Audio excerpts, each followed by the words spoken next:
솔직히 인정하기 싫지만 세계에서 가장 빠른 전투기는 미국 게 아닙니다. 그건 바로 러시아의 미코얀 미그-25로 일명 폭스뱃이라고 하죠.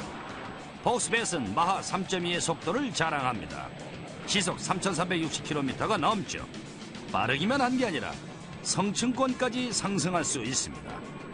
폭스뱃은 이륙한 지 4분도 되지 않아서 무려 34,200m의 고도에 도달할 수가 있습니다.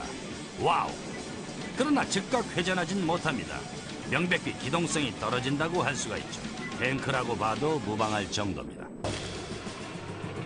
2차 대전에서 도로의 제왕은 M18 헬캣이었습니다. 이름도 멋있죠. 가속 페달을 끝까지 밟으면 헬캣은 시속 약 100km까지 달릴 수가 있었죠. 당시 다른 탱크들의 거의 2배에 가까운 속력이었습니다. 그리고 모든 차량 가운데 가장 빠른 속도였죠.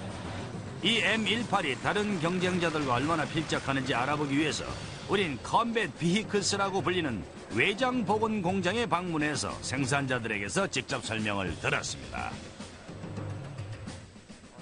우리의 목적은 전 세계에 버려져 있는 이 탱크의 조각들을 찾아내서 우리 공장으로 가져와 1941년에서 45년까지 사용하던 형태로 복원하는 것입니다.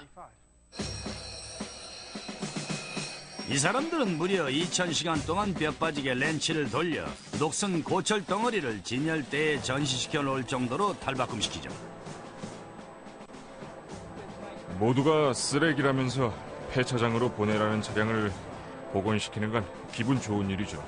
완성되면 공장에서 막 출고된 것처럼 멋있습니다. 그러면 과연 보이는 것처럼 그렇게 잘 될까요? 그걸 알아보려고 온 거 아닙니까? 오늘 우리가 시승할 M18은 보스니아에서 왔습니다.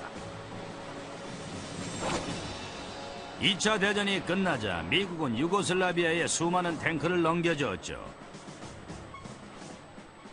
그리고 컴뱃 비히클스사에서 내전이 끝난 후 보스니아 군에 남아도는 탱크 가운데 한 대를 구입했죠. 1943년부터 45년까지 2,500대의 헬캣이 부익사의 어셈블리 라인에서 조립됐습니다. 그러나 이것은 승용차가 아닙니다. 될 수도 없죠. 바로 400마력 9기통 레디알 비행기 엔진을 사용하고 있습니다. 핸들의 반응이 빠르고 또 민첩하기 때문에 조심해야 됩니다. 그리고 토션바의 현가 장치는 구름이를 나는 듯하죠. 울퉁불퉁한 느낌이 전혀 없어요.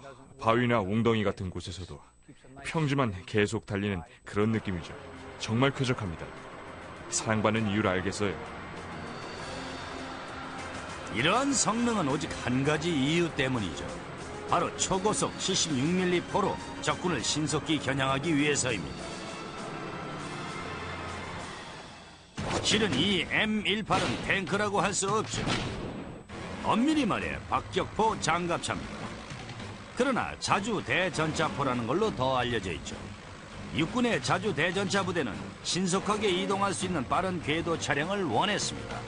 발포를 하고 노출이 되기 전에 신속히 피할 수 있는 차량을 원했죠. 기동성과 화력이 주요 속성입니다. 그 상징이죠. 그래서 장갑 보호를 포기했어요.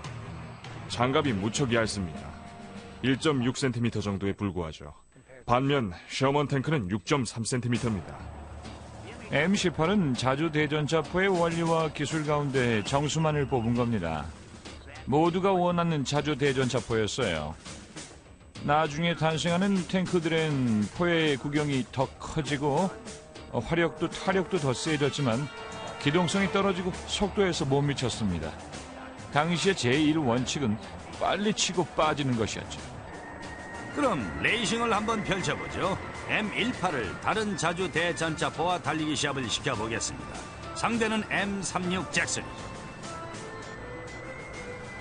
M36은 90mm 포를 자랑합니다. 그래서 M18보다 장갑이 더 두텁고 덩치도 더 크죠. 그래서 M36은 2차 대전에서 상대기의 뒤통수를 잡고 강타당했습니다. 자, 그럼 여러분 이제 시동을 걸어봅시다. 제자리에 준비, 땅!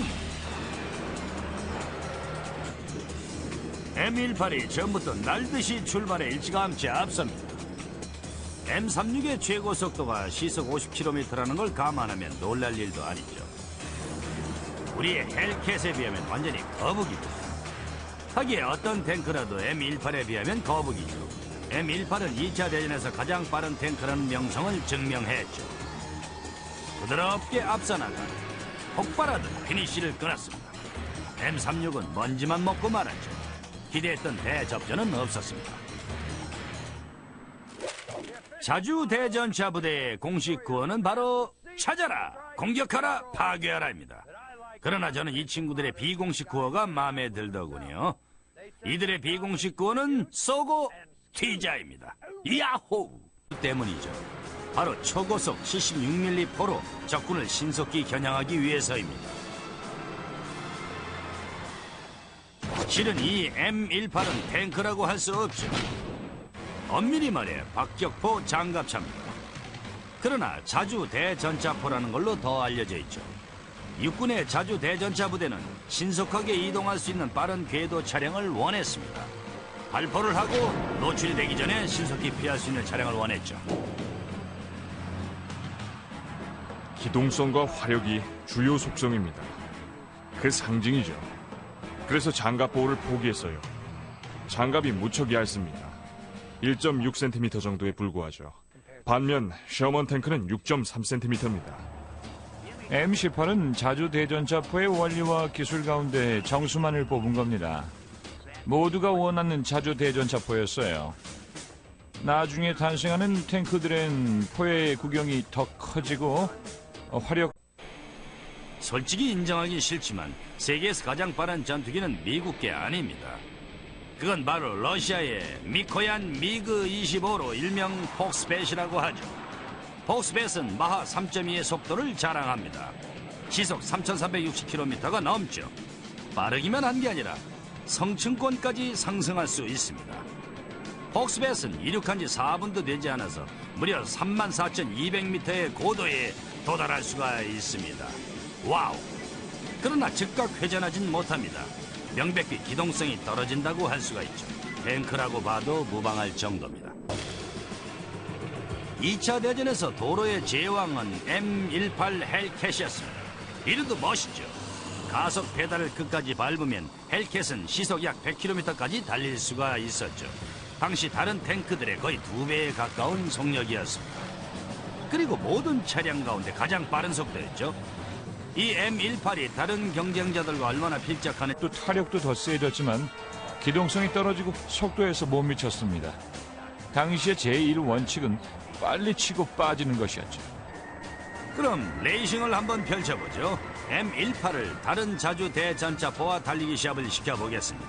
상대는 M36 잭슨이죠. M36은 90mm 포를 자랑합니다. 그래서 M18보다 장갑이 더 두텁고 덩치도 더 크죠. 그래서 M36은 2차 대전에서 상대에게 뒤통수를 잡고 강타당했습니다. 자, 그럼 여러분 이제 시동을 걸어봅시다. 제자리에 준비 땅! M18이 전부터 날듯이 출발에 일찌감치 앞섭니다. M36의 최고 속도가 시속 50km라는 걸 감안하면 놀랄 일도 아니죠. 우리의 헬캣에 비하면 완전히 거북이죠. 2차 대전이 끝나자 미국은 유고슬라비아에 수많은 탱크를 넘겨줬죠. 그리고 컴뱃 비클스사에서 내전이 끝난 후 보스니아 군의 남아도는 탱크 가운데 한 대를 구입했죠. 1943년부터 45년까지 2,500대의 헬캣이 부익사의 어셈블리 라인에서 조립됐습니다. 그러나 이것은 승용차가 아닙니다. 될 수도 없죠. 바로 400마력 9기통 레디알 비행기 엔진을 사용하고 있습니다. 핸들의 반응이 빠르고 또 민첩하기 때문에 조심해야 됩니다. 그리고 토션바의 현가 장치는 구름이를 나는 듯하죠. 울퉁불퉁한 느낌이 전혀 없어요. 바위나 웅덩이 같은 곳에서도 평지만 계속 달리는 그런 느낌이죠. 정말 쾌적합니다. 사랑받는 이유를 알겠어요. 이러한 성능은 오직 한 가지 이유지 알아보기 위해서 우린 컴뱃 비히클스라고 불리는 외장 복원 공장에 방문해서 생산자들에게서 직접 설명을 들었습니다. 우리의 목적은 전 세계에 버려져 있는 이 탱크의 조각들을 찾아내서 우리 공장으로 가져와 1941년에서 45년까지 사용하던 형태로 복원하는 것입니다. 이 사람들은 무려 2000시간 동안 뼈 빠지게 렌치를 돌려 녹슨 고철 덩어리를 진열대에 전시시켜 놓을 정도로 탈바꿈시키죠. 모두가 쓰레기라면서 폐차장으로 보내라는 차량을 복원시키는 건 기분 좋은 일이죠. 완성되면 공장에서 막 출고된 것처럼 멋있습니다. 그러면 과연 보이는 것처럼 그렇게 잘 될까요? 그걸 알아보려고 온 거 아닙니까? 오늘 우리가 시승할 M18은 보스니아에서 왔습니다.